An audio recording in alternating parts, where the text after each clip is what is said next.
Ние испративме барање, бидејќи тоа ни беше барано во процесот на подготовка на извештајот за напредокот на нашата држава.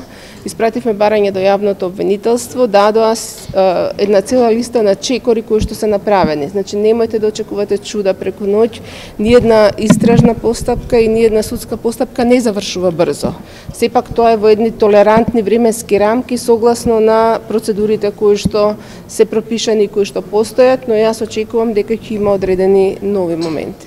Министерке, во поглед на злоупотребите на АКМИСот, има граѓани кои што сметаат дека биле на некаков начин оштетени, токму затоа што нивните предмети не биле доделени кај природен студија, туку кај подобен студија. Што тие граѓани може да очекуваат и дали може би веќе се обратиле до Значи, има некои граѓани кои што се обратија до Министерството за правда, со оглед на тоа што комисијата кога врши увид, не врши на конкретни предмети, туку генерално на функционирањето на системот.